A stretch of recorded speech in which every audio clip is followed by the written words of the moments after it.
Boa noite a todos. Mais uma terça-feira que nós estamos estudando o Evangelho Redivivo. Estamos no livro 2, Evangelho de Mateus. E para a gente dar início aos estudos da noite, vou pedir a Elisa que faça a leitura da página e depois o Alvin que faça a prece. Boa noite. Do livro Pão Nosso, pelo Espírito de Emmanuel, psicografia Francisco Cândido Xavier, capítulo 10. Sentimentos fraternos. Quanto, porém, à caridade fraternal, não necessitais de que vos escreva, visto que vós mesmos estáis instruídos por Deus que vos ameis uns aos outros. Paulo, 1 Tessalonicenses, capítulo 4, versículo 9. Forte contrassenso que desarmoniza a contribuição humana no divino edifício do cristianismo é o impulso sectário que atormenta enormes fileiras de seus seguidores. Mais reflexão, mais ouvidos ao ensinamento de Jesus, e essas batalhas injustificáveis estariam para sempre apagadas. Ainda hoje, com as manifestações do plano espiritual na renovação do mundo, a cada momento surgem grupos e personalidades solicitando fórmulas do além para que se integrem no campo da fraternidade pura. Que esperam, entretanto, os companheiros esclarecedores para serem efetivamente irmãos uns dos outros. Muita gente se esquece de que a solidariedade legítima escasseia nos ambientes onde é reduzido o espírito de serviço e onde sobra a preocupação de criticar. Instituições notáveis são conduzidas à perturbação e ao extermínio, em vista da ausência do auxílio mútuo, no terreno da compreensão, do trabalho e da boa vontade. Toda obra honesta e generosa repercute nos planos mais altos, conquistando cooperadores abnegados. Quando se verifique a invasão da desarmonia nos institutos do bem, que os agentes humanos acusem a si mesmo pela defecção nos compromissos assumidos ou pela indiferença ao ato de servir. Falta de assistência? Não. É que ninguém peça ao céu determinadas receitas de fraternidade, porque a fórmula sagrada e imutável permanece conosco no amai-vos uns aos outros. Emmanuel. Mais uma noite no capítulo dos amigos espirituais da Nenê e nossa irmã Miriam. Torcida produzir esse estudo com uma serenidade, uma calma, uma tranquilidade e uma boa sorte mesmo, graças a Deus. Obrigada, Elisa. Obrigada, Alvin. Então, a gente vai dar início ao tema 40 do Evangelho Redivivo, que a gente está na terceira narrativa, o Mistério do Reino dos Céus, e Miriam, a palavra é sua. Então, boa noite a todos.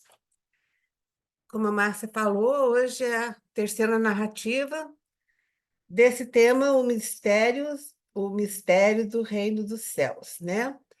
Só para vocês terem uma noção, a Geórgia fez a primeira parte, né? Ela estava no Mateus, capítulo 11, versículo de 1 a 30, que foi o tema 38.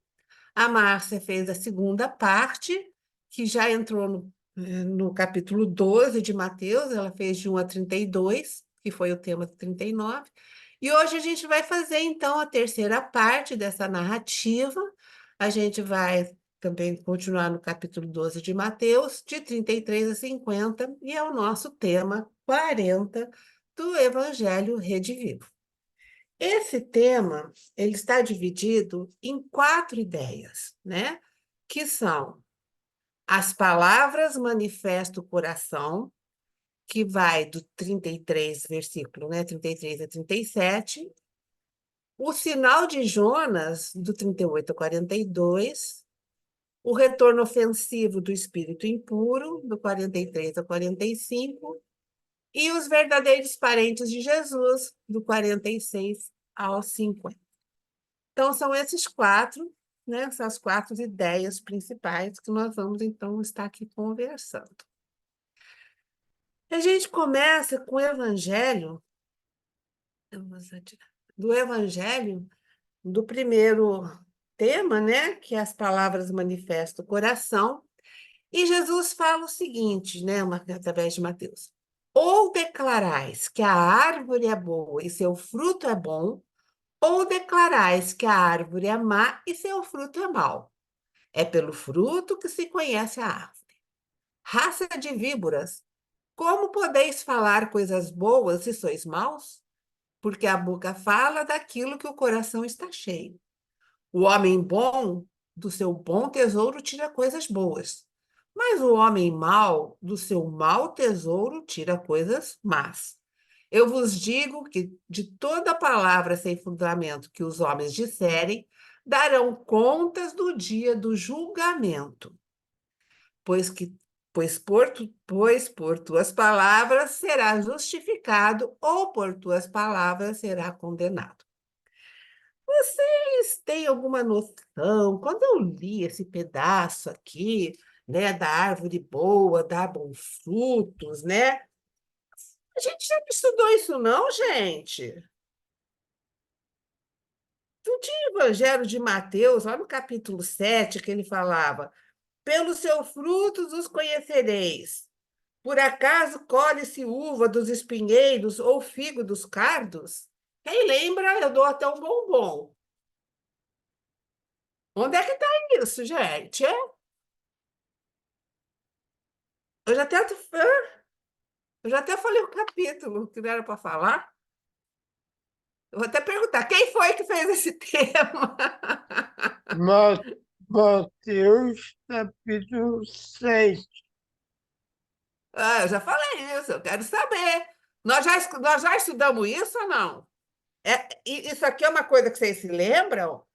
De pelos frutos conhecereis? Isso, isso daí a gente já deu uma estudada. Oh, eu vou ajudar vocês, que o pessoal está muito devagar.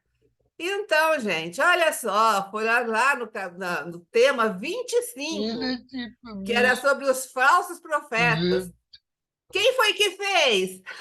Dom Bombom. Quem foi que fez esse capítulo? Esse tema? Meu Deus do céu, o povo não sabe nada. E é interessante que esse mesmo tema Márcia, também está em... não, Oi, não, também está em Lucas, tá? não. Tá bom, gente, foi Marcelo, tá? Foi Marcelo, antes que a Márcia vai olhar lá, foi Marcelo que fez, tá bom? Então, vamos conversar sobre essas questões, né?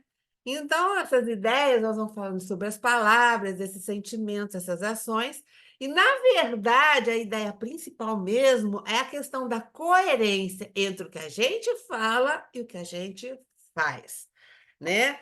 Então, é isso que essa é a ideia principal desse capítulo, quando ele fala que as palavras manifestam o coração, né? Então, vamos ver. Só para vocês em casa, né, ficarem aí fazendo reflexões, aí que sentimentos eu tenho expressado através das minhas palavras e ações? Qual é o sentimento? Né, que através do meu comportamento, das minhas ações, das minhas palavras, eu tenho expressado.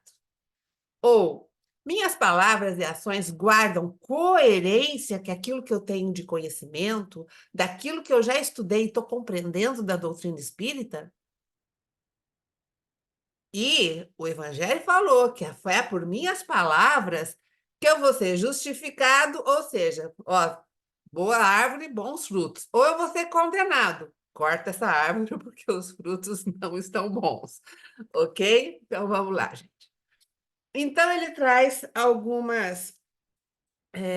alguns ensinamentos. O primeiro dele é justamente esse: os homens serão julgados pelas suas obras, né? Ou pelos seus frutos. Então, ele já tinha falado que a árvore boa dá fruto bom e a árvore ruim dá frutos ruins. Então, é o comportamento de cada um que vai determinar o que ele, né, o que ele sabe, que sentimento que ele está trazendo, certo? Por isso que Jesus fala, né, árvore boa, bons frutos, árvore má, maus frutos. E aí também Jesus vem trazendo para a gente que o problema de pregar o bem, na verdade, não dá para ser sem exemplificação. Então, fala, cuidado com as palavras, pois a boca fala do que o coração está cheio. Isso foi um grande problema para Jesus, né? Porque o pessoal lá, os hebreus daquela época, eles não exemplificavam aquilo que eles pregavam, muito pelo contrário, eles falavam umas coisas, mas na hora de fazer eram completamente diferentes. E ainda tinha um outro problema, né? Que os ensinamentos das leis, que eles teriam que ter muito conhecimento, eles não deixavam claro para a população.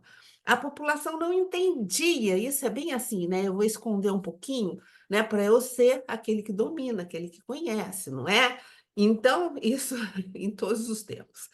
Então, Jesus teve muita dificuldade para eles, com eles, por causa dessa questão, né? Eles também não tinham o menor interesse de se mudar, né? Então, o ensinamento deles era sempre de forma velada, obscura. Também eles se envolviam os ensinamentos em farsa de rituais, abundantemente utilizados pelo clero, especialmente, né, quando se tratava dos fariseus. E Jesus, então, não tinha a menor condescendência com eles, tanto é que no versículo 34 ele vai falar: raça de víboras, como podeis falar coisas boas se sois maus? Porque a boca, repetindo ali, fala aquilo que o coração está cheio. Então, isso é um grande problema, né? A gente fala uma coisa e faz outra, né? E aí, no caso, eles teoricamente tinham conhecimento, não ensinavam o que sabia, porque assim eles levavam o povo no cabresto mesmo, né? E Jesus, ele não tinha a menor condescendência com esse tipo de comportamento, né? Ele lutou muito com esse tipo de comportamento.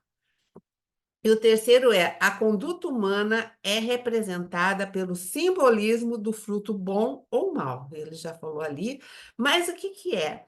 Porque assim, o que que é a nossa conduta? Nossa conduta é um conjunto de atos, né, que nós praticamos. Então, a gente se revela através dessas somatórias de coisas que nós fazemos. Então, nem tudo é bom, nem tudo ruim. Às vezes a gente tem um equilíbrio, mas aqui ele está falando quando a gente não tem realmente esse equilíbrio, né? Não, ou seja, o nosso comportamento, você olha para mim e fala assim: nossa, Miriam é um fruto mau, porque meu comportamento, grande parte dele, é ruim. Ou então você olha e fala: ah lá, o Alvinho é um homem de bem, ele está tentando melhorar, porque o comportamento dele, ou seja, o que ele faz, né, a conduta que ele tem na maioria das vezes, é uma conduta boa. Então, Jesus vem falando dessa questão e vem exemplificando para a gente, né, que o homem bom do seu bom tesouro tira coisas boas. Que bom tesouro? Daquilo que a gente conhece, daquilo que a gente sabe, daquilo que a gente pratica. Então, por isso que de uma árvore boa vai sair bons frutos, de uma árvore má vai sair mau fruto, porque eu não posso ter uma conduta má e fazer algumas coisas boas. É mais complicado, né? Normalmente eu acabo fazendo aquilo que eu sei, que eu conheço, que eu pratico, não é? E ele segue: mas o homem mau do seu tesouro tira coisas más. Então, é a nossa conduta, né, que é representada por essa dicotomia, bom e mal. Óbvio que entre o bom e o mal tem uma série, né, de nuances aí, não é? Mas aquele vai dos extremos, né? Aquele que tem grande parte do seu comportamento ruim é aquele que tem grande parte do seu comportamento bom. Às vezes a gente escorrega de um lado, a gente melhora do outro, mas os nossos comportamentos são desse jeito mesmo, né? E o último que ele fala é sobre a necessidade da renovação da lei antiga, porque ele fala que a verdadeira prática da lei em espírito e verdade dispensa rituais e cultos externos. Isso foi outro problema, né, que o Cristo enfrentou, porque do mesmo jeito que os fariseus tinham muitos cultos externos, eles faziam todas aquelas aqueles cultos, aqueles rituais, né? É, era muito mais externo do que realmente o que a lei, né, estava ali escrito, né? Era interpretação de acordo com o conhecimento e com o querer deles, né? Então, Jesus fala isso, que não existe ação humana que permaneça velada, né? E ele fala também que essa foi uma das propostas que Jesus, que foi uma discórdia enorme, porque eles estavam tão acostumados com práticas exteriores, e Jesus vem e tira isso deles, né? Quer dizer, ele ensina que a prática, a lei, para você praticar a lei de Deus, você tem que praticar na sua verdade, no seu conhecimento, e não fazer só rituais e cultos exteriores, né? Que chamam muito a atenção das pessoas, mas não significam nada, e você não aprende absolutamente nada. Só que ele encontrou um problema muito grande, foi porque os sacerdotes eles estavam muito acostumados, muito acomodados, né? Dessa forma de falar com a população, de agir. Então, eles não aceitavam de forma alguma. Jesus veio chacoalhar mesmo, né? As estruturas, e eles não aceitaram, tanto é que por isso eles passaram a contestar o Cristo, eles passaram a caluniar e a perseguir Jesus. Por quê? Jesus estava mostrando para ele que o que ele estava lendo ali e praticando era completamente diferente, e eles liam e interpretavam do jeito que eles queriam, que ficasse melhor para eles, e não para o povo, para a população, né? Então, a interpretação era livre para eles, do jeito que eles a melhor entendiam aquilo, né? E uma coisa importante que foi também que a questão da calúnia. Oi? Que Jesus condenava muito essa relação, esse comportamento dos fariseus e dos escribas. Então, essa questão da calúnia era um ponto muito importante, né? Então, por causa dos fariseus e escribas que tinham todo esse comportamento. Alguém quer comentar alguma coisa? Ô, Miriam, eu só queria comentar que na narrativa anterior, a gente comentou que os fariseus condenaram os discípulos que estavam retirando as espigas no dia de sábado, mas eles faziam isso dentro do templo. Sim, mas A lei é para vocês e não para mim, né? Exatamente o que você trouxe aí. Então, era isso, Era né? isso. Eles, sim, eles realmente, eles só... tá certo. E ele só traz o versículo aqui, dessa necessidade. Eu vos digo que toda palavra sem fundamento que os homens disserem darão contas no dia do julgamento. Então, é por isso, né? Então, nada fica impune, né? O seu comportamento, a sua prática, né? Ou vai ser justificada ou vai ser condenada, né? Por nós mesmos, né? Ninguém precisa lá apontar a gente, mas é por nós mesmos. E eu já até adiantei esse, quando ele fala que o mal será sempre revelado, mesmo que esteja escondido. Escondido para nós, né, gente? Do outro. Só para os encarnados, porque qualquer desencarnado consegue ler a gente com uma facilidade enorme, né? Então, não existe nada que fique escondido e nós vamos sofrer as consequências disso, né? Não tem jeito. Por isso que ele falou que é pelas nossas palavras, ou nossos atos, nossa atitude, que nós vamos ser justificados, ou seja, a sua conduta é justificada, ou seja, você tem uma conduta correta, né? Você fala e você faz. Você age de acordo com o que você fala, e você fala de acordo com o que você conhece e o que é o certo, né? Mais ou menos isso.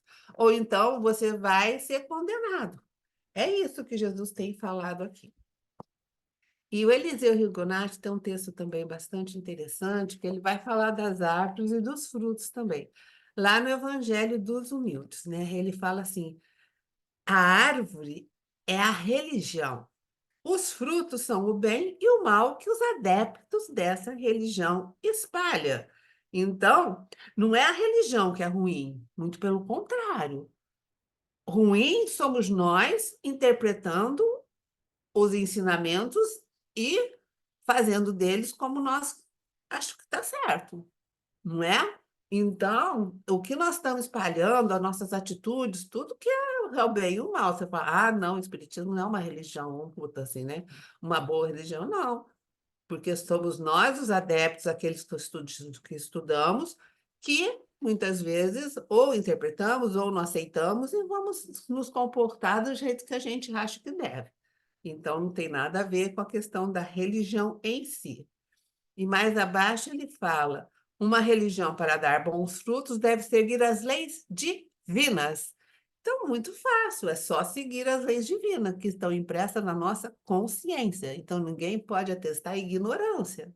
A gente pode atestar tudo, né? Inconsequência, preguiça, tudo, mas ignorância não, porque está ali. A gente aqui não quer, né? É difícil sair da inércia, né? Você viu os fariseus, dificuldade que eles tinham de se modificar, estava muito bom daquele jeito, aí Jesus chega e fala, vocês estão errados, aí virou essa confusão, até eles perseguirem e matarem o Cristo mesmo.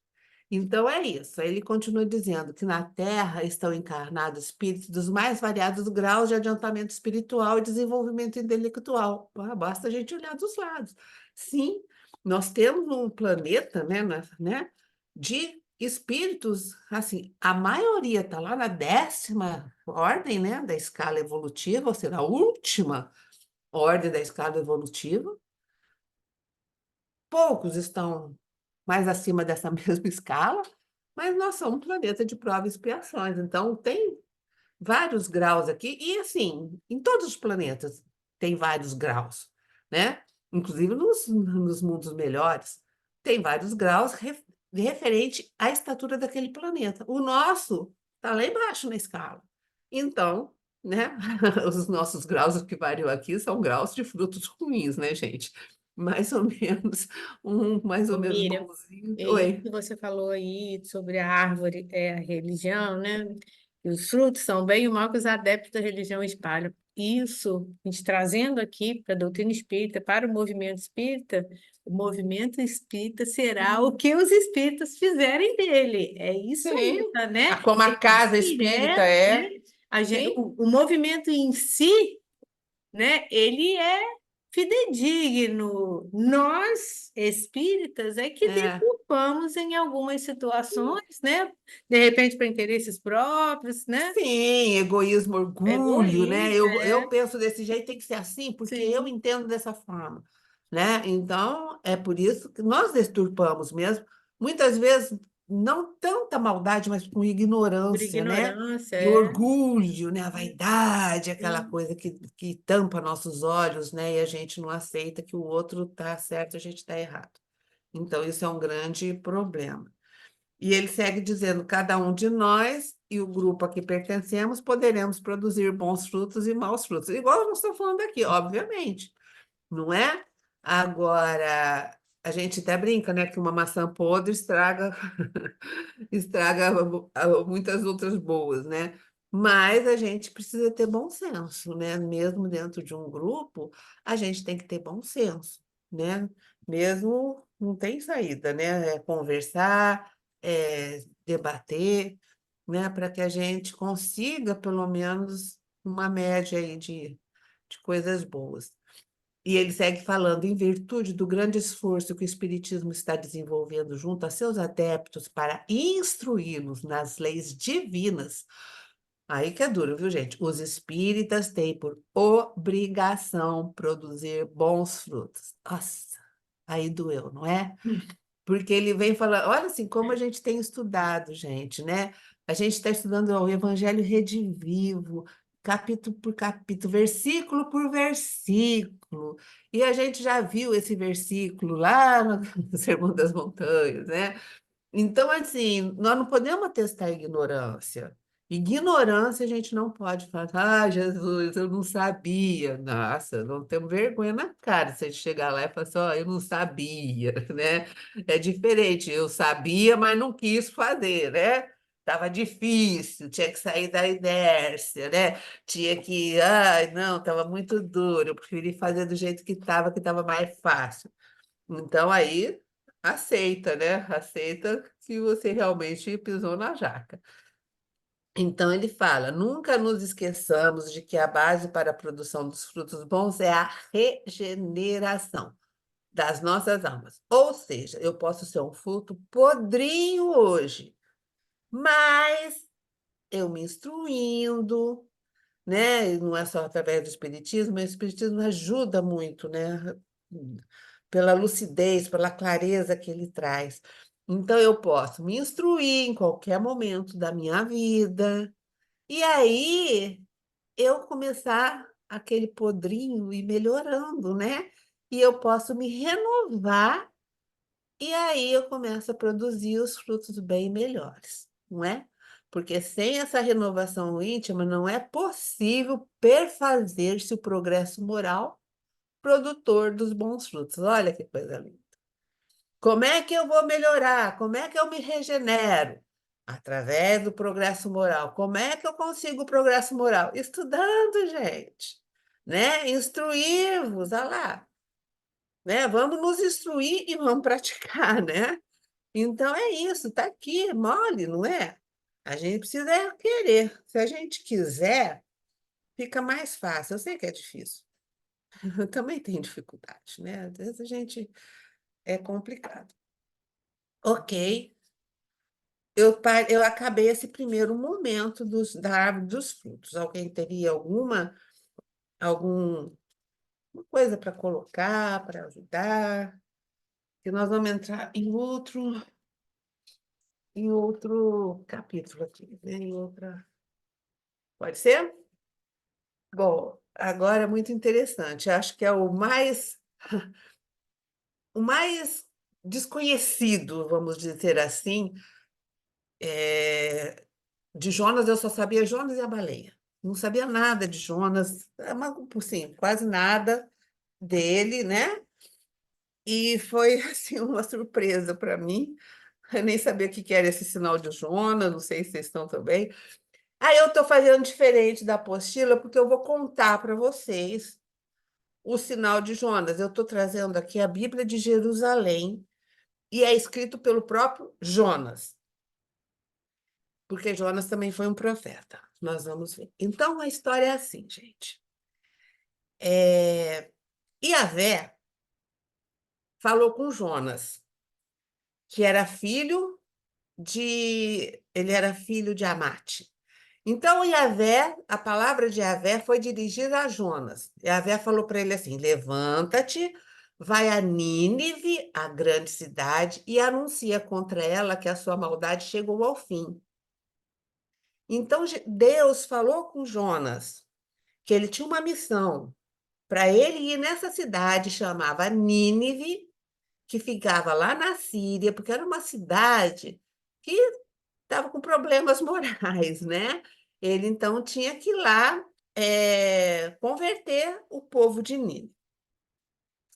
Que Jonas fez o quê? Falou, eu, hein? É muito difícil isso que Deus está me pedindo. Ele foi, em vez dele ir para Nínive, olha só, ele saiu aqui do Porto de Jope, que o Porto de Jope, nós vamos ver, eu trouxe algumas coisas ali, ficava ali em Israel, né, em Jerusalém, ali perto. Nínive estava aqui, 800 quilômetros na Síria. Ele pegou um barco, gente, olha para onde que ele foi. Ele foi longe, ele falou, Deus não me acha aqui. Foi embora, cara. Ele foi de livre, espontânea vontade, e ele falou, não vou fazer isso, não, vai ser muito difícil para mim, e foi embora para outro lugar. Só que trazendo que Yahvé em hebraico significa eu sou o que sou. Bem, aí Jonas pegou esse navio para Tarsis, Só que Deus, muito esperto, mandou uma tempestade. Uma tempestade absurda. Aí o pessoal começou a jogar as coisas fora do navio para diminuir o peso, porque as ondas eram enormes. E aí, quando eles foram começar a pegar essas coisas do porão, o Jonas estava bem lá dormindo de boa no porão e o pessoal todo desesperado. E aí, eles pediram para Jonas, para ele rezar para o Deus dele. Mas Jonas falou assim: como é que eu rezo para o meu Deus se eu estou fugindo dele, né? E ele acabou contando a história.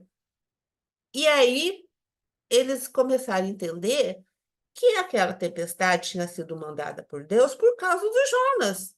Aí pegaram o Jonas e jogaram ele no mar, descartaram ele com as outras coisas para o navio ficar mais leve. E o mais interessante foi que realmente a tempestade cessou depois que eles jogaram o Jonas no mar. Então, eles ofereceram, na verdade, Jonas, como está escrito aqui, em sacrifício. E aí, a Bíblia fala que Yahvé determinou que surgisse um peixe grande para engolir Jonas. Ninguém fala que foi baleia, viu, gente? Mas acho que o peixe grande que a gente conhecia até hoje, né, era baleia. Então, Jonas e a baleia não é explícito no Velho Testamento. Deus mandou um peixe Antigo. grande, antigo. Muito obrigada.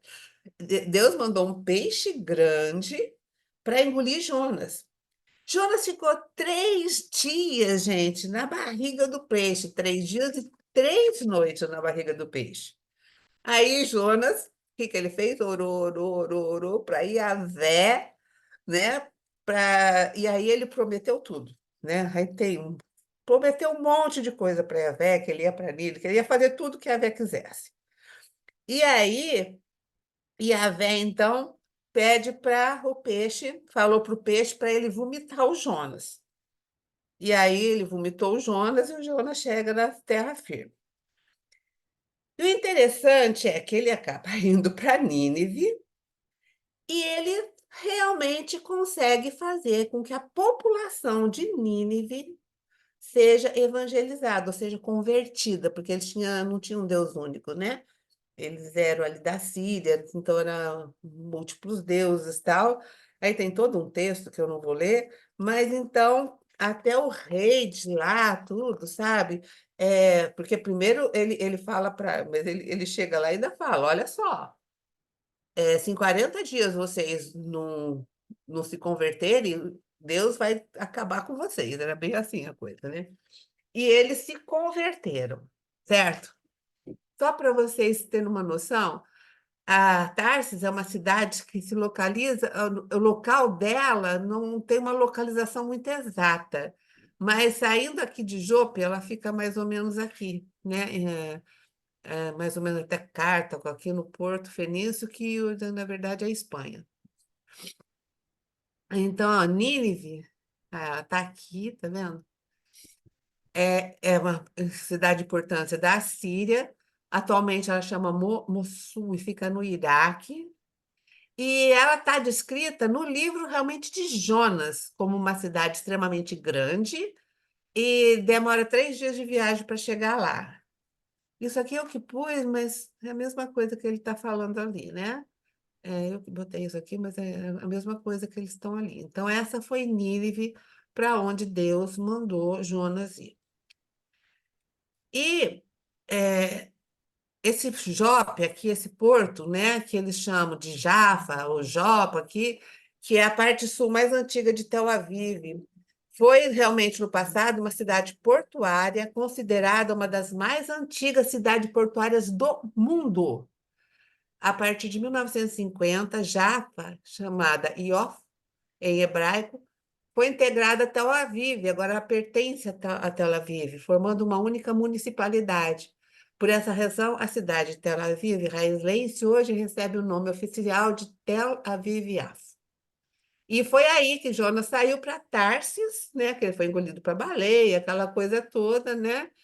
Então, o que aconteceu aí? Só para a gente ter uma noção, essa daqui, né, é o Japa, Tel Aviv, Japa, Yapa. Aí eu trouxe uma coisa interessante. Quando fala, vamos conversar um pouquinho. Quando a gente fala que Jonas foi engolido por uma baleia, ficou 3 dias e depois saiu ileso, o que vocês pensam, gente? Qual que é a compreensão de vocês? Eu quero ouvir, porque isso foi muito novo para mim. Qual é a compreensão de vocês caírem no mar, ser engolido por uma baleia, ficar 3 dias, 3 noites lá e ela cuspiu vocês fora?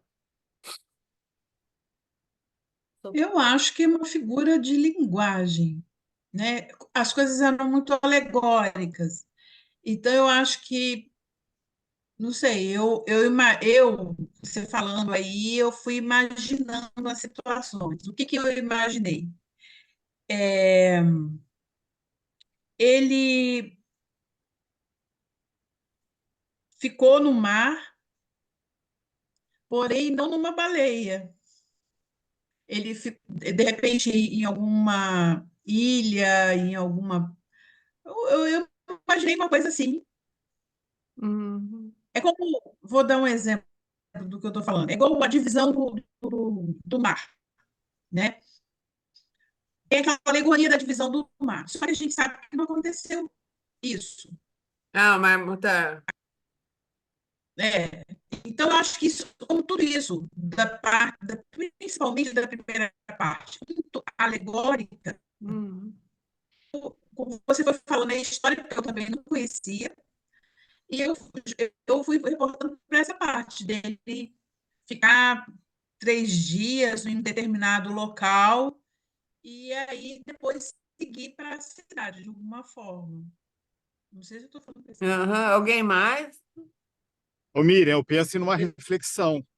Ficou, entrou num processo reflexivo, meditação, o que vale, e a partir daí teve uma nova avaliação, abordagem, pensamento, atitude. Eu O- escutei uma. Eu, Oi, Miriam, o que eu estava falando, oi. a única coisa que eu já vi de Jonas, aquele desenho animado que realmente, quando você começou a falar, eu só vi o Jonas dentro da boca da baleia, né? Mas, enfim, né, eu sigo o pensamento deles aí, assim, esses 3 dias de reflexão mesmo, que me veio na cabeça, tirando essa alegoria, né, Hum. que, que se traz do peixe. Agora, pode ser que o peixe também tenha alguma coisa aí que eu não estou conseguindo É, perceber. é interessante, né? Porque não fala baleia. Baleia foi O tradução, não peixe sei de onde, grande, era né? peixe grande, né? Interessante porque o Severino Celestino, ele fala que, óbvio, que é improvável, impossível, fisiologicamente, que alguém está dentro de uma baleia. E ele fala que, ele acha que ele ficou sobre uma moçada de uma baleia, você está entendendo? Porque ele foi salvo, de alguma forma, de não afundar nesse mar, né? E ele deve ter ficado flutuando em cima de uma moçada. E com certeza foi reflexivo, porque ele ficou apavorado. Se não fosse isso, ele não ia aceitar a missão que Yahvé tinha dado para ele. Ele aceitou porque ele quase morreu, né? Assim, então ele aceitou. Só para a gente fazer um contraponto disso, eu fui até buscar. Já teve uma, são raríssimos, mas esse pescador, ele também foi engolido e cuspido por uma baleia. Só que assim, ninguém poderia ficar 3 dias dentro da baleia sem sair de lá todo ferrado, né, gente? Ali pele, porque só o suco gástrico dessa baleia ia acabar com a pele, né? Para você passar pela garganta dela, né? Ela ia te comprimir. Quer dizer, ninguém ia sair são, né? Então, esse pescador é muito interessante. Ele foi também tragado por uma baleia jubarte. E ele foi alguns segundos depois, ele estava mergulhando em busca de lagosta. E ele falou que o pânico durou entre 30 e 40 minutos, que depois o animal cuspiu ele. E ele ainda teve um deslocamento de joelho, porque deve ter cuspido longe, né? Então ele fala, porque as baleias jubarte, elas se alimentam abrindo a boca, engolindo tudo, né? Ela vai engolindo a água, os peixes, tudo, né? A água depois sai, ela joga fora a água e ela fica com o que ela comeu. E foi um acidente, porque elas não têm esse comportamento, né? Então, foi puramente acidental. E ele fala que é um episódio extremamente inédito. Aí é só, se vocês quiserem, tem no YouTube o que você deve fazer se você for engolido. E olha o que ele fala, as jubartes, ela devolveu ele sem realmente engolir, viu, gente? Ela ficou na boca ali, porque a garganta delas é estreita. Ela ia ter muita dificuldade de engolir uma pessoa. Ela come coisas pequenas, tá vendo? Então, a chance de você ser engolida, ela pode pegar você na boca, mas engolir é muito pequeno. Eu vou começar a entrar no Evangelho. Alguém tem alguma coisa ainda para falar sobre isso? Vocês já tinham visto? Foi assim muito interessante, né? Essa questão dele ser. E é tudo assim, Deus mandou, né? Deus mandou. Então vamos lá começar com o Evangelho, que depois a gente. Marcelo estava aí quando eu comecei? Não, né? Mira. Hã? Não, e ele já caiu novamente. Ah, tá, porque eu falei do estudo dele. Então, agora é o 38 ou 42, né? Nisso, alguns escribas e fariseus, tomando a palavra, dizendo: Mestre, queremos ver um sinal feito por ti. Olha só, gente. Por causa da questão do sinal de Jonas, Jonas, gente, foi Antigo Testamento, foi antes dessa conversa aqui com Jesus, tá? Então, o que os fariseus e escribas perguntaram para quiseram de Jesus? Eles queriam ver um sinal feito de Jesus. Aí Jesus falou: uma geração má e adúltera busca um sinal, mas nenhum sinal lhe será dado, exceto o sinal do profeta Jonas, que já tinha acontecido. Fora um sinal para os não, tá errado isso, nivitas. Isso eu copiei. Viu? Libertação miraculosa, pregação aos pagãos. Jesus anuncia de modo velado o seu triunfo final. E em seguida ele acrescenta: pois como Jonas esteve no ventre do monstro marinho 3 dias e 3 noites, assim ficará o Filho do Homem 3 dias e 3 noites no seio da terra. Os habitantes de Nínive se levantarão no julgamento justamente com esta geração e a condenarão, porque eles se converteram pela pregação de Jonas. Mas aqui está algo mais do que Jonas. A rainha do sul se levantará no julgamento juntamente com esta geração e a condenará, porque veio dos confins da terra para ouvir a sabedoria de Salomão. Mas aqui está algo mais do que Salomão.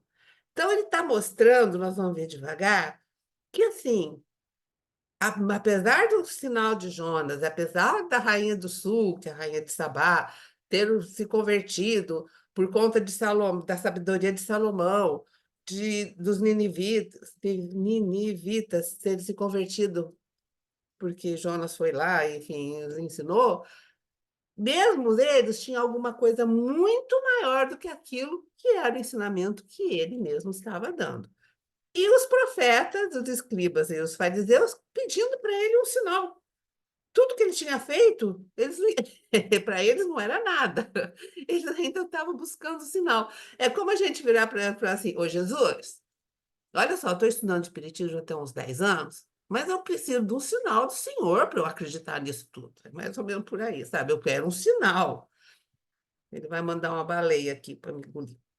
Então, vamos ver Ô, isso. Mira, sabe o que eu Oi. achei interessante? No Ah, início do texto, olha, volta só um slide. isso. Mateus, né? Os escribas e Ah, os fariseus tomaram a palavra dizendo, mestre.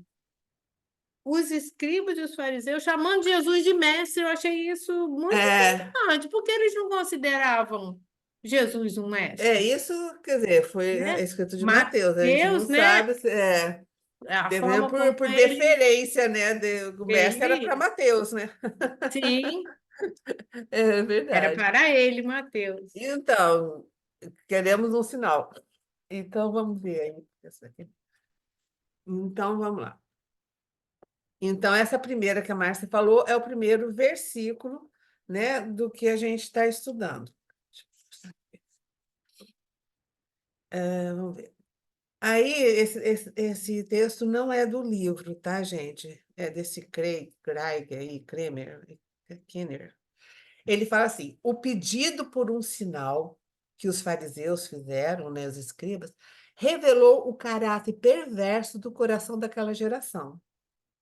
Jesus já estava oferecendo sinais e seus opositores contestavam sua validade. Quer dizer, tudo que ele fez, todos os milagres, as curas, tudo que ele fez, eles contestaram, perseguiram, caluniaram, e vai lá pedir um sinal para ele para aceitá-lo. Olha só. Né, contestava a validade. Ao desconsiderarem os sinais de um profeta, seus opositores o colocaram à prova e querem um sinal do céu. Então, tudo que ele fez não era muito pouco para eles. Eles queriam um sinal muito maior. O próprio caráter pecaminoso daquela geração se torna parte do sinal. Olha, o próprio caráter daquela. Porque eles teriam que se converter, teriam que melhorar, teriam que fazer aquilo que eles estavam falando ali, né? Então, constitui a resposta de Jesus às acusações de seus opositores. A sessão é emoldurada pelo termo geração. Ele fala geração, né? Ele fala para eles como se ele fosse uma geração má e adúltera. Jesus explica que a sua geração não precisa de um sinal maior, ter sua procedência divina, que a sua mensagem. Então, que sinal a mais que eles queriam, além de toda aquela mensagem que ele estava trazendo e que eles não aceitavam, e que eles não queriam mudança, mas eles queriam alguma coisa como a de Jonas, ser engolido por uma baleia, fazer alguma coisa. Ou então, porque no Antigo Testamento existe algumas coisas simbólicas muito grandes, né? Alguma coisa que pegou fogo, né? E apareceu alguma coisa. Então, eles queriam um sinal que fosse completamente, derrogasse completamente todas as leis. Sabe? Era assim que eles estavam querendo. Alguma coisa que derrogasse leis. E Jesus nunca fez nada. Para a gente aparecia que sim, que a gente não tinha conhecimento. Mas eles queriam uma coisa muito maior do que aquilo, gente. Né? Primeiro ele declara, então, primeiro Jesus então declara para eles que o único sinal que eles receberiam seria o sinal que Deus deu aos nivitas, né? Quando Jonas ali foi lá e ficou 3 dias à beira da morte e acabou convencendo aquela cidade toda, convertendo. Então, Jesus está falando lá dessa geração, tá vendo? Má e adulta, que estava buscando aquele sinal e que o único sinal que eles já sabiam e conheciam, que estava lá no Antigo Testamento, era o sinal do profeta Jonas. Então, aqui eles querem então essa comprovação, é um slide quase que se repete, para que eles atestassem, eles não estavam aceitando, ele queria que Jesus fizesse uma coisa tão milagrosa, para eles aceitarem que ele realmente seria o Messias e o profeta. Ok? Tá. Só para a gente lembrar, né? A gente sabe que escriba era o nome dado, no princípio, aqueles que secretariavam, né, os reis de Judá, e a certos intendentes do exército judeus. Mais tarde, a designação de escriba foi aplicada especialmente aos doutores que ensinavam a lei de Moisés e a interpretavam para o povo. Faziam causa comum com os fariseus, participando dos seus princípios e de sua aversão aos inovadores. Então, Jesus já tudo que eu tinha aversão, porque ele foi um enorme inovador.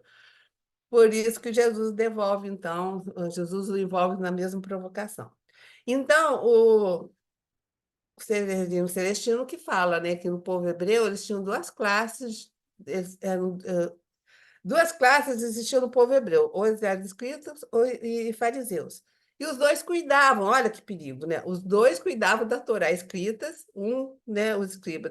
uns cuidavam da Torá escrita e outros cuidavam da interpretação da Torá. Então, era eles que resolviam como que era a interpretação, como que era escrito, então passava tudo por eles. E eles, como a gente vê, eles não gostavam de mudanças, e só aquilo que eles determinavam, né? Tanto é que comecei a ver o The Chosen, né? A gente vê que logo nos primeiros capítulos, como Nicodemos se impressiona com as colocações do Cristo. Ele começa a ver algumas coisas e ele pede até uma conversa com ele em particular, lógico, longe de todo mundo, no escuro à noite.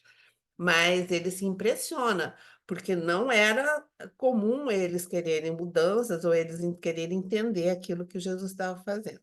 Ficou fácil, gente? Complicado? E aqui, então, né, a gente volta lá, porque é muito interessante essa associação do sinal de Jonas, né, com essa história dele ter ficado 3 dias no ventre da baleia. Eles fazem esse link, né, desse período que Jesus ficou depois que ele foi morto, né, e a sua ressurreição. Então, olha, tem tudo um simbolismo enorme, né? Jonas ficou, isso lá no Antigo Testamento, ó, Jonas, capítulo 2, versículo 1. Jonas ficou na barriga lá no ventre da baleia 3 dias e 3 noites. E Jesus, depois que ele foi morto, né, que ele foi crucificado, ele também ficou 3 dias, né, e 3 noites aí para ressuscitar, né? Então, ele faz essa comparação. Só para a gente saber, Jonas em hebraico significa pomba, e já falei que ele era filho de Amitai, natural de Gates, e ele é considerado um dos profetas menores. E aí, gente, o que é profeta maior e profeta menor? Por que eles têm essa classificação? Tem uma diferença entre um e o outro? Como é que é isso? Alguém dá mais? Alguém sabe? Ou eu estou sozinho na sala? Tá, não, gente, porque eu não sei responder, gente. Você não sabe, Márcia? Não acredito. Ou então não lembro. Está se referindo aos Oi, trabalhos, aos livros deles? como assim? Explica. O que eles pregavam, o que eles Você está falando faziam. da importância? É, Bom, não é bem assim. Se for importância, não é. É Tá? pelo Não tá. tamanho dos livros, É, pelo né? tamanho dos livros, é. Então, aí assim, os profetas maiores só tem esses 4, Isaías, Jeremias, Ezequiel e Daniel, porque os livros deles são extensíssimos. Os menores, praticamente, eles todos eles foram compilados em um livro só, porque eles escreveram pouquinho, você está entendendo? Então, juntaram todo. Ó, e tem um monte, Oséias, Joel, Amós, Abadias, Jonas, Miqueias, Naum, Ebacuque, Sofonias, ó, todo nome para vocês botarem nos filhos de vocês. Ageu, Zacarias, Malaquias.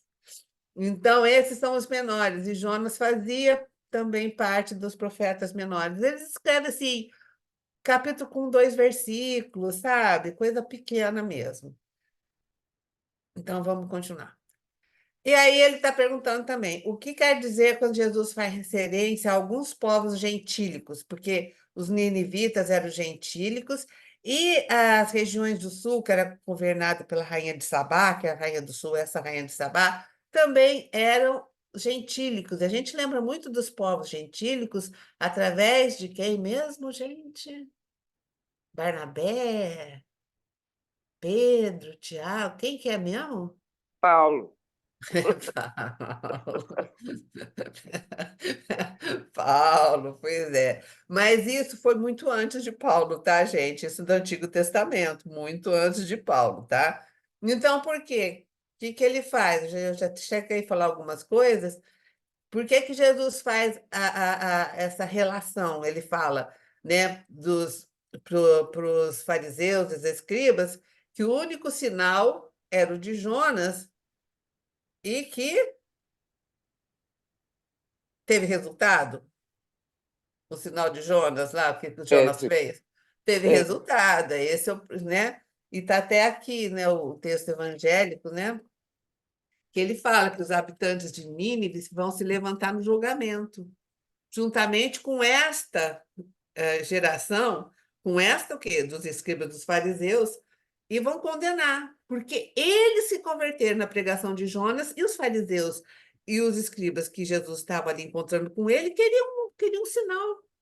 E ele fala, ó, os habitantes de Nínive, eles se converteram com a pregação de Judas. Mas aqui, diante de vocês, escribas e fariseus, tem alguma coisa muito maior do que a de Jonas, porque ele era o enviado de Deus, né? Ele era o espírito mais puro que, né, desse planeta.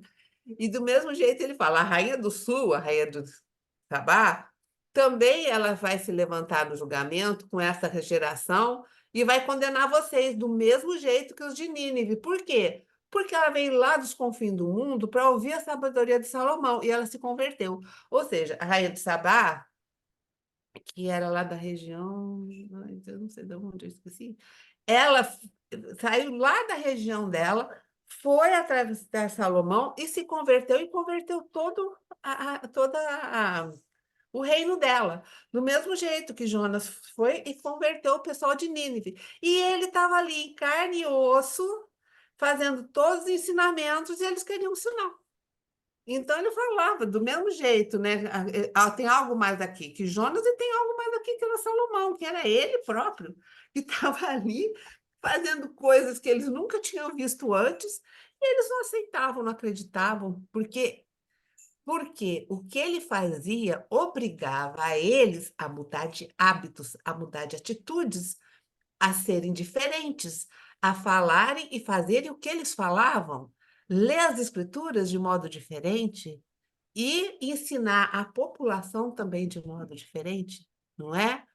Então, sem toda essa questão exterior aí, e dar o conhecimento para a população. Eles não queriam. Então, eles desafiavam Cristo. Ah, nós queremos que Deus venha aqui em carne e osso, tipo assim, queremos um sinal de Deus, uma coisa, sabe? Depois que ele curou tanta coisa que ele fez, eles ainda... Porque não queriam sair do jeito que ele estava, né? Ah, aqui ele está falando de novo.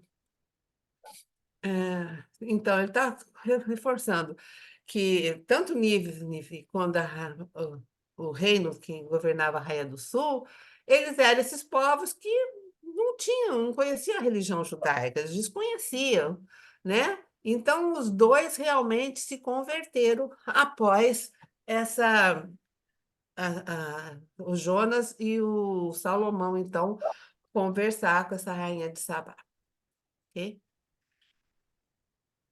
Acho que daqui eu vou fazer. Daqui eu já botei a mesma coisa. Desculpa. Então, obviamente, né? Continuando a falar sobre os fariseus e escribas, eles eram incapazes de compreender a beleza moral dos ensinamentos e não querendo ver mesmo. Eles não queriam, sabe? Não era que eles não queriam. Eles não queriam porque ia ter que mexer com a estrutura deles, ia ter que mexer com muita coisa dele. Então, a gente lembra, quando Paulo chegou e foi falar, cara, quase mataram Paulo. Porque aquele, né, que era alguém que ia tomar o lugar de Gamaliel, né? Paulo estava fadado para ser um grande, né? Doutor da lei. Ele estava e ele muda completamente. Paulo saiu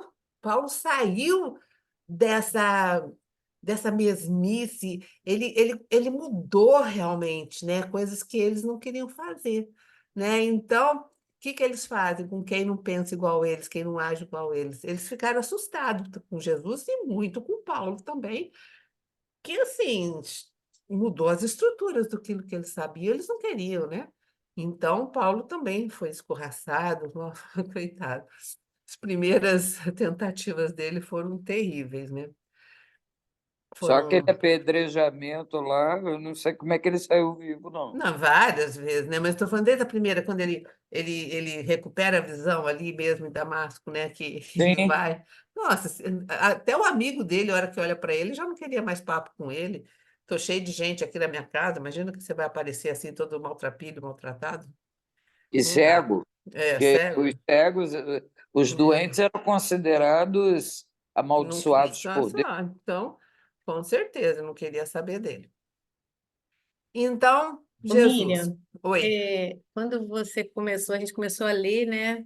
Eu não, fiquei pensando assim, gente, mas por que que Mateus, né, traz Jonas aqui nessa terceira narrativa? Aham. Foi buscar lá no Antigo Pois é. Testamento, né?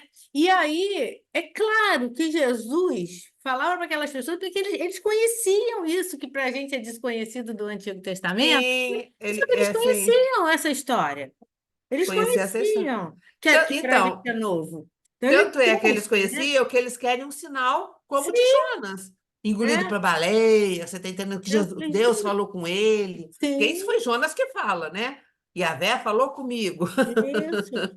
E a Mas, Vé mandou, é ele que conta, é o contato que aconteceu com ele através do olhar dele, do conhecimento que ele tinha, não é? Então foi. Ele está fazendo essa comparação mesmo, né?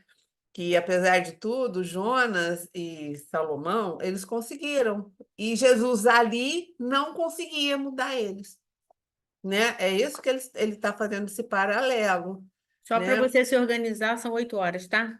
Pois é, então vamos embora.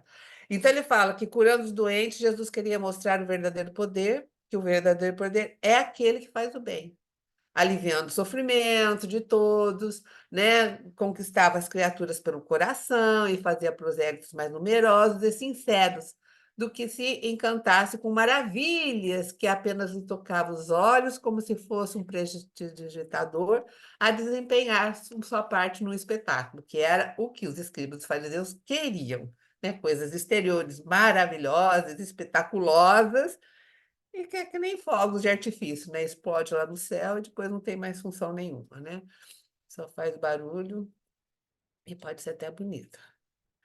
Então, a conclusão é que o sinal de Jonas é a pregação do evangelho no espírito que vivifica e não na letra que mata. Conclui-se mais que a ressurreição, a aparição ou antes as aparições de Jesus também são sinais de Jonas. Pois assim como Jonas apareceu em Nínive depois do naufrágio, Jesus também apareceu aos discípulos e a muita gente depois da morte. Conclui-se ainda mais que crer em Jesus não é só proferir a palavra, creio, é acompanhá-lo, segui-lo no seu evangelho, estudar e meditar seus ensinamentos. Paulo seguia Jesus em espírito, pois no seu tempo Jesus já se havia passado para a vida eterna. Ele não conheceu Jesus, né? Não há quem conteste que a doutrina de Paulo é a inspiração de Jesus, que não abandonava Paulo, porque Paulo o seguia de maneira tão segura, e o apóstolo ainda afirmava: não sou mais eu que vive, mas Jesus que vive em mim, né? E faz todas as obras que ele estava fazendo. Então, essa é a conclusão, né? Acho que é isso que é a conclusão do estudo da noite. Deixa eu ver se tem mais alguma coisa. Só para a gente pensar, né, que recursos motivadores que existem em mim que contribuem na conquista de valores sublimes para o meu ser imortal. Será que nós ainda precisamos falar, Senhor, Senhor, eu estudo tanto, mas eu preciso ver um sinal para que eu entenda, por que eu aceite, né? Acho que nossa época já passou, não é não? Ok. Vamos lá, que eu estou até sem fôlego.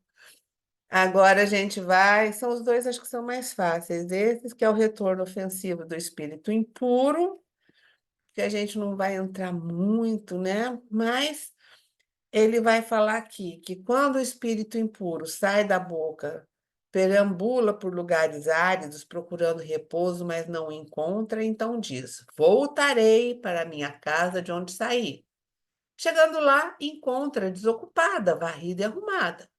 Diante disso, vai e toma consigo outros 7 espíritos piores do que ele e vem habitar ali. E com isso, a condição final daquele homem torna-se pior do que antes. Eis o que acontecerá com a geração má. Então, ele está sempre falando da questão dos frutos bons, frutos ruins, né? A temática disso. E aí, ele está falando do quê, hein? Deixa eu ver se eu trouxe aqui. Quais ideias? Então, a ideia, me dá uma ideia principal de quando ele fala isso. Então, voltarei, chegando lá, encontro a casa ocupada, a varrida arrumada, mas aí eu vou lá e pego mais 7 irmãozinhos meus e venho habitar essa casa. O que nós vamos, que eles estão falando aqui? Do que mesmo, gente? Uma palavrinha só. Tô nem aí. Eu vou lá, né? Eu sou Não, mas imprudente, né? Né? O que eu estou eu sei, pensando mas assim, eu procurei repouso, não encontrei, então eu vou voltar para o ambiente em que eu estava, ainda vou levar mais uma galera comigo, né? então, ele fala assim, olha só, com isso a condição final daquele homem torna-se pior Pior. do que antes. O que que eles fizeram com esse homem, gente? Ô, gente, começa com O, termina com São. Gente, é obsessão. Os espíritos Eu falar de tanto que eu ri. espírito puro, gente. Ele encontra uma casa varrida, arrumada, e fala: opa, é aqui que eu vou morar. Vem aqui, galera. E o cara fica pior do que ele estava antes, gente. Então, eu estou falando que eu não vou entrar profundamente no tema obsessão. Mas as ideias é o cuidado com a nossa casa mental, a necessidade da gente fazer a nossa transformação moral, né? Porque Ô, é aí que a gente Vi, vai se Vi, renovar. Oi, oi, oi. obsessão é quando a gente se sai de si, Não entendi. Obsessão? então significa um tipo de obsessão. Olha, obsessão, o enunciado dela é ação de um espírito ruim sobre outra pessoa, sobre o outro espírito encarnado e desencarnado. Mas a obsessão é quando o espírito quer mal a você e vai lá para te prejudicar. É isso. Ele não é o seu guia espiritual, ele não é seu anjo da guarda, não. Ele está ali usando essas mesmas prerrogativas, né, do que o anjo da guarda usa, né? Mas ele está ali com uma função que não é te proteger, é, é te fazer mal. É te fazer mal mesmo. Essa é a função da obsessão. Diferente do amigo espiritual, que ele está te orientando, ele quer o bem seu, ele está tentando te levar para o bom caminho, te ajudando. Aqui não, né? Então, você vê, ele vê a casa limpa, ele chama uma galera toda para ir lá e bagunçar tudo de vez, entendeu? Então, essa é a obsessão. Estou falando que a gente não vai entrar, só vai trazer o evangelho mesmo, que ele fala que os antigos entendiam que os lugares desertos eram povoados de demônio. Olha que interessante. Então, para os antigos, os lugares que eram deserto, por isso que ele fala, encontra uma casa, estava abandonada a casa ali, né? Limpa, varrida, mas estava abandonada. Então, eles entram. Então, muitas pessoas obsediadas à época de Jesus que buscavam libertação espiritual por meio das práticas religiosas de muitas pessoas, elas buscavam por meio dessas práticas religiosas que eram muito difundidas, mas que não tinha eficácia nenhuma, né? Porque exorcismo é a mesma coisa, você afasta o espírito, ele vai dar uma volta e volta. Porque se aquele que é obsediado não mudar sua conduta também, não vai adiantar, né? Então, ele está falando que era associado a exorcismos, blasfêmias, que era muito comum, especialmente para o fariseu e escriba. Eles não gostavam de práticas exteriores, então você imagina que eles faziam de práticas exteriores para fazer um exorcismo, né, gente? Era.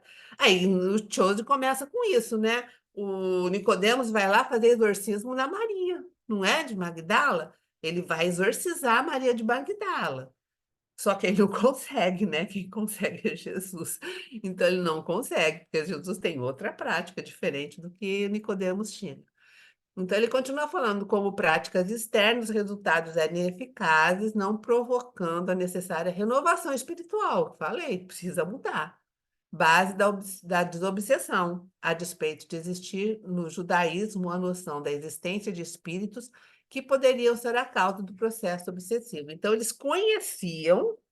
Ai, meu Deus, desculpa. Eles conheciam lá no judaísmo que poderia haver espíritos causando um mal, né? Mas eles não atacavam, então eles não prestavam atenção na raiz do problema. O que que eles faziam? Práticas exteriores, né? E porque isso também fazia com que essa pessoa ficasse muito dependente deles, né? Porque eles iam lá, fazer aquele escândalo todo, o espírito saía por uns dias, voltava. Então, toca lá as pessoas de buscarem eles faziam tudo aquele, de novo, aquele ritual, né? Então, é uma forma de você manter as pessoas presas em você. Aí, lá no Evangelho, ele fala: voltarei para a minha casa de onde saí. E na questão 76, ele pergunta que definição se pode dar de espírito. Então, são o quê? Os seres inteligentes da criação que vão povoar todo o universo, fora do mundo material, né? Então, esses são os espíritos. E ele falando da casa dos espíritos, na questão 87, pergunta: ocupa os espíritos numa região determinada, circunscrita no espaço? Obviamente que não, eles estão em toda parte. Eles vão povoar infinitamente os espaços infinitos, não é? Então, existe aqueles que estão aqui comigo, que estão aí com você, existe espírito em todos os lugares, né? Mas lá embaixo ele fala aqui, nem todos, porém, vão a toda parte, pois há regiões interditadas aos mesmos ajantados. Então, espíritos estão em todo lugar do universo. A questão é evolutiva e vibracional para você poder ou não, a partir de um determinado lugar, você ir ou não, né? Vai depender das questões vibracionais que você tem, né? A gente lembra nas obras de André Luiz, né, que a mãe dele conseguia vir, mas ele não conseguia ir para visitar a mãe. A mãe vinha, ela vivia numa esfera superior, ela vinha visitá-lo, mas para isso ela tinha que diminuir o padrão vibratório dela, porque o nosso lar era na nossa esfera aqui mais baixa, né, do umbral, mas ele não conseguia, né, porque ele não tinha ainda condição evolutiva para isso. Então, no versículo 45, ele fala: diante disso, vai e toma consigo outros 7 espíritos. Então, ele vê a casa limpinha, ele vai. Então, ele fala: o retorno ofensivo do espírito impuro é consequente do clima de desarmonia que havia naquele ambiente que Jesus pregava. Então, aqui ele já está tratando da questão da desarmonia que existia ali, especialmente entre os escribas, né? Então, ele vai falar para a gente que o clima de desarmonia, esses focos que a gente, junto da gente de perturbação, obviamente que a gente está se associando vibracionalmente com espíritos de baixa vibração, ou espíritos que não são bons, né? Ou a gente abre a nossa casa mental para outros espíritos que não gostam da gente mesmo, que em uma outra vida nós tivemos problemas, para entrar na nossa casa mental e conseguir o intuito dele, que nos quer nos fazer mal, né? É por aí. E na 45 ele fala: eis o que acontecerá a esta geração má.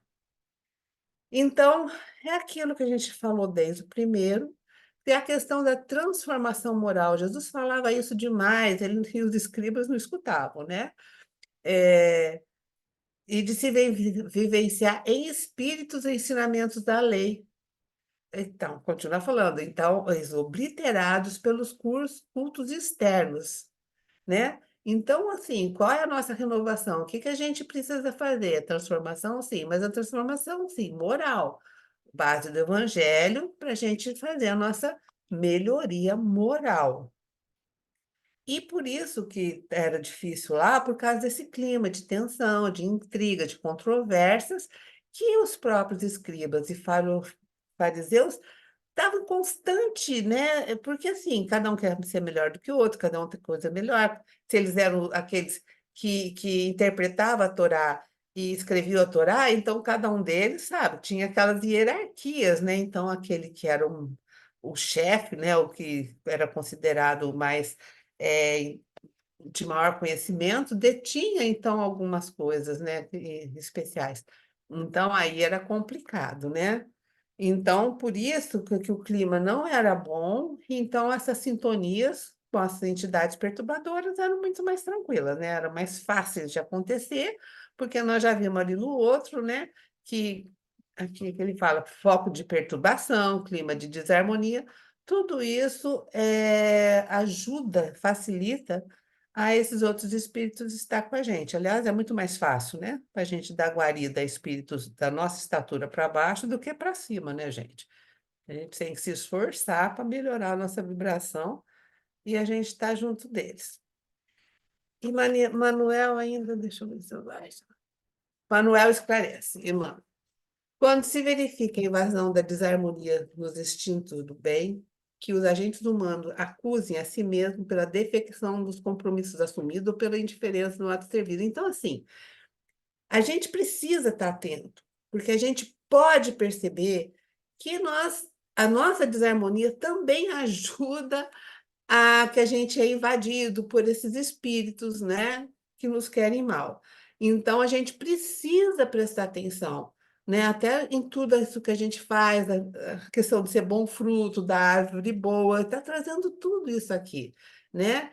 Que qual é a melhor fórmula para a gente entender é praticar o amai-vos uns aos outros. Qual é a nossa defesa?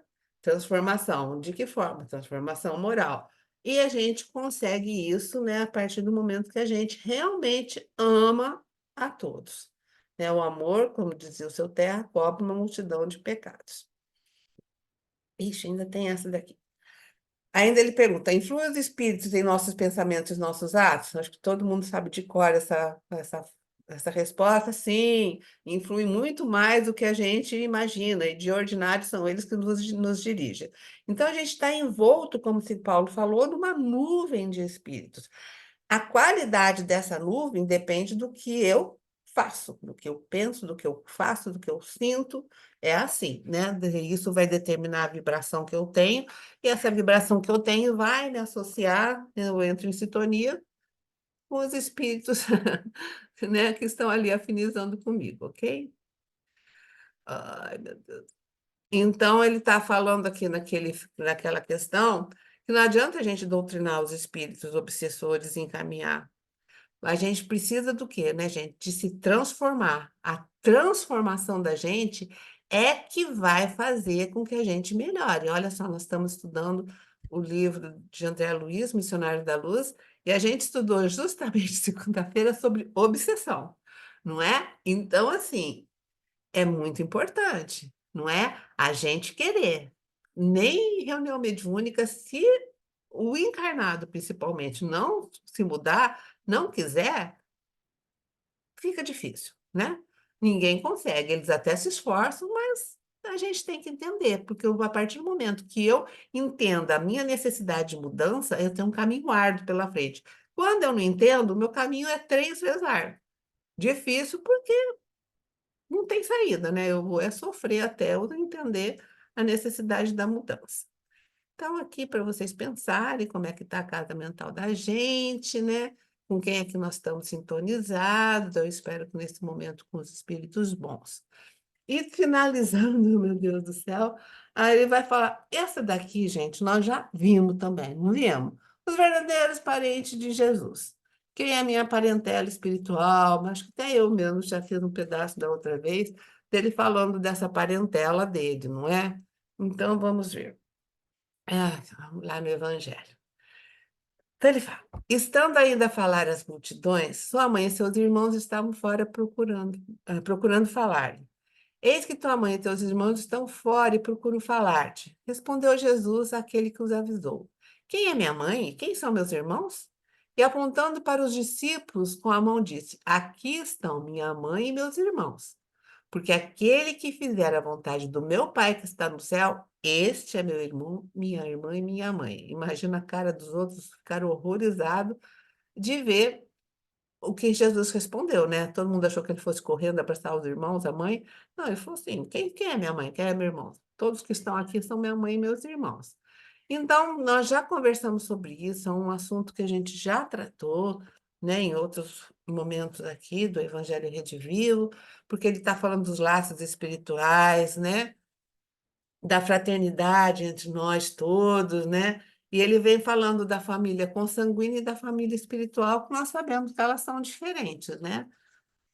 A família consanguínea da nossa família espiritual. Muitas vezes elas se misturam, mas não é a mesma coisa.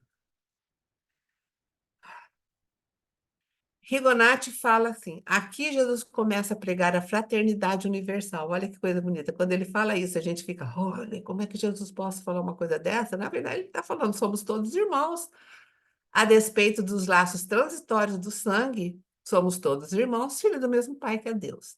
Não importa a cor, a raça, a religião, o credo político, não importa nada que cada um de nós pertencemos, porque tudo isso são coisas transitórias e nós nos despimos dele quando a gente desencarna.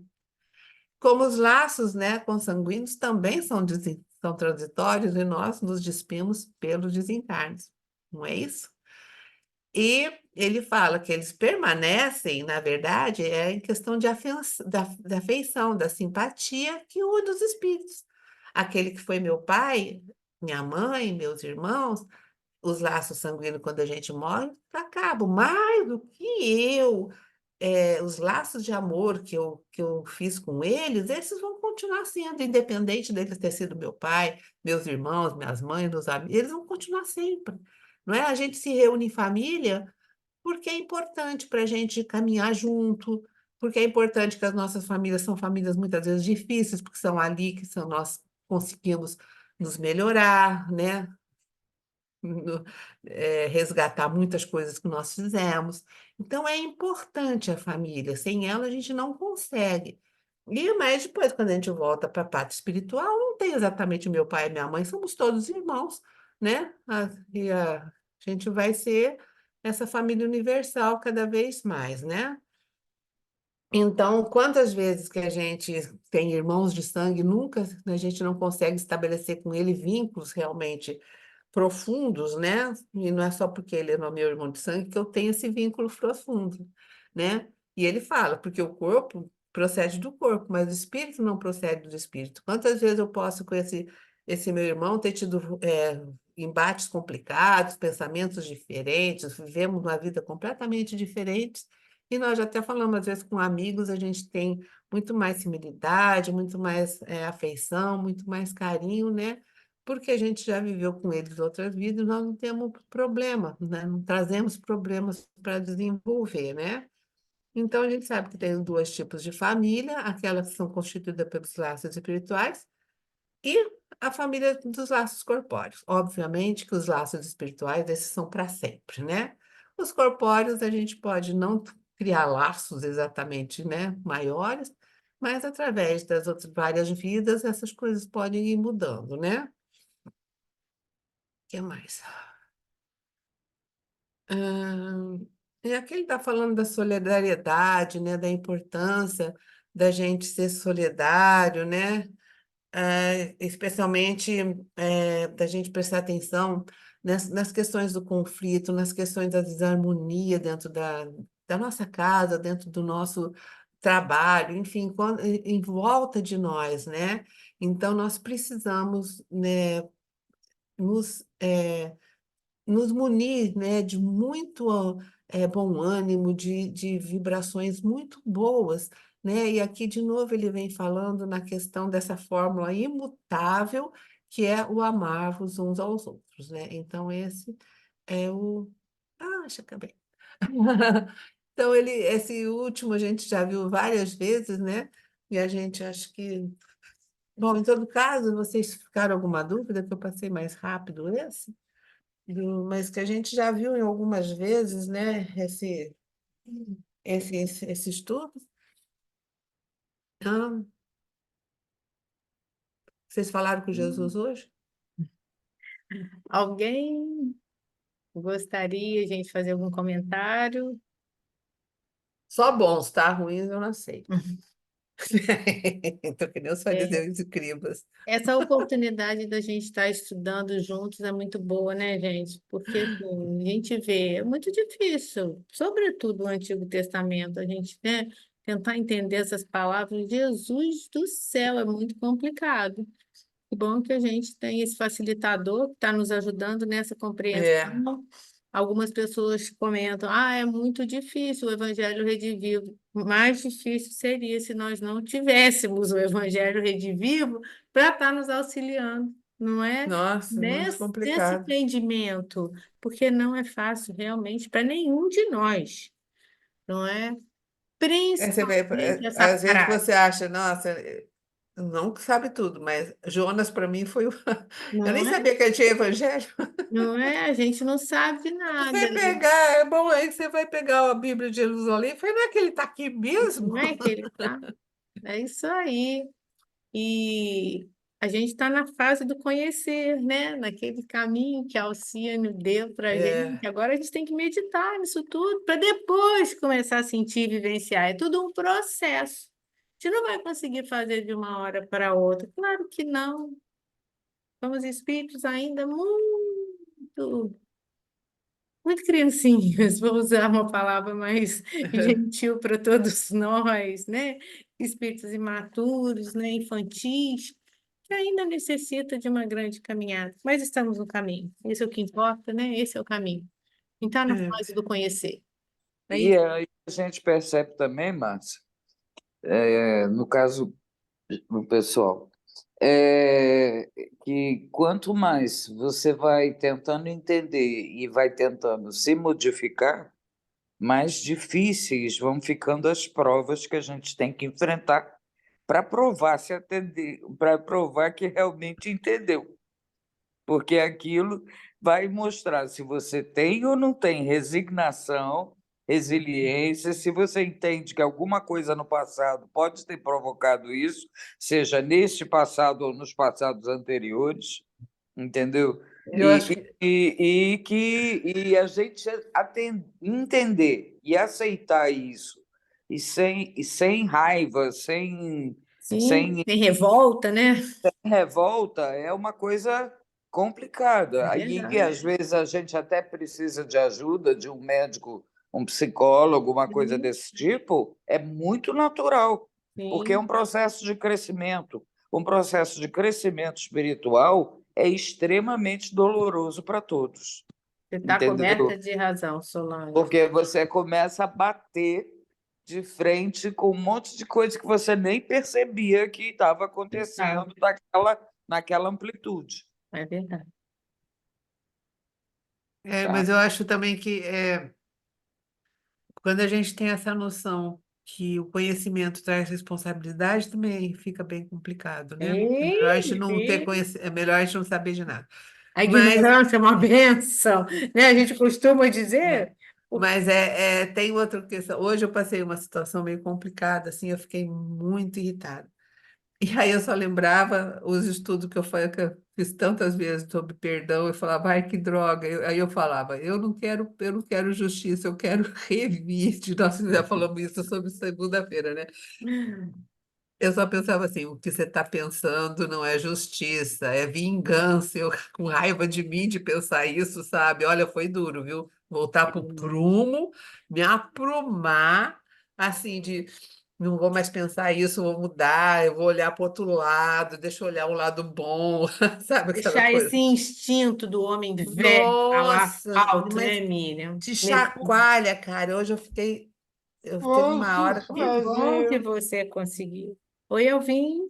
posso fazer um parênteses assim?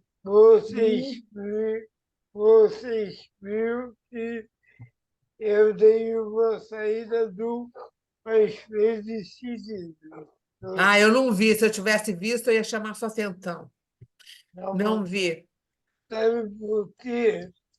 Meus pais estavam pedindo para me fazer atividade física ainda hoje.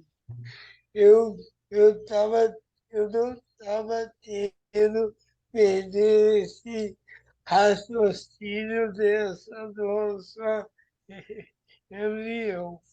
Eu me senti tão nervoso falando em um momento que você estava esticando. Eu falei, deixa eu dar uma saída para me arrumar, para ver se eu consigo en- en- en- en- entrar no eixo do estudo, para mim não se perder.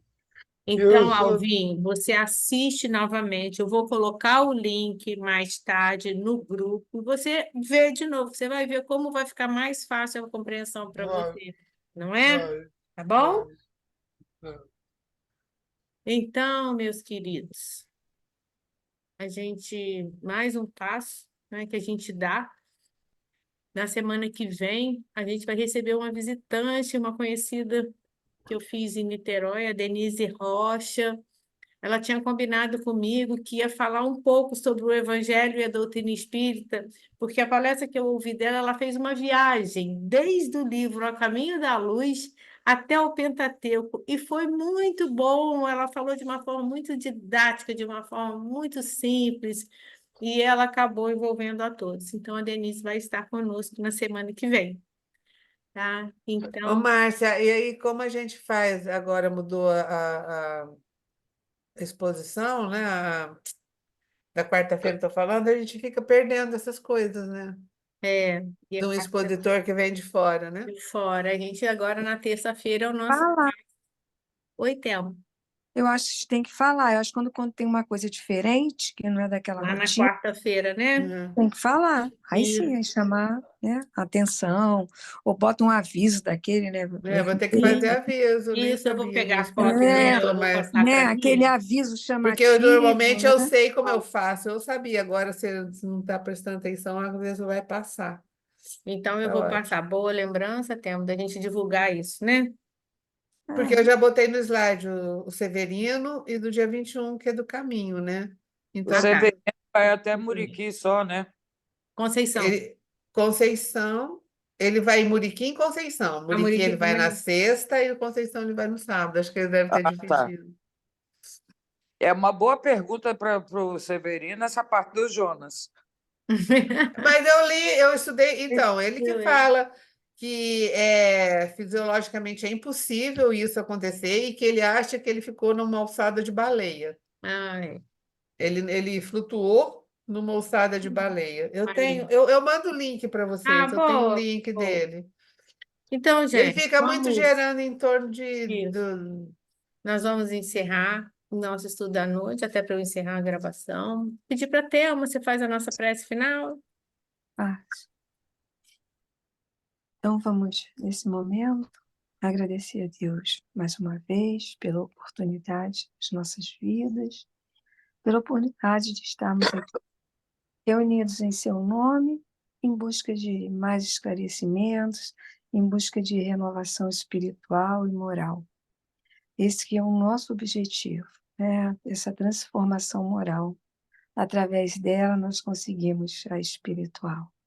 Que Jesus envolva todos com a sua luz, com o seu amor, trazendo paz, equilíbrio, ajudando a gente a sanar as nossas dificuldades.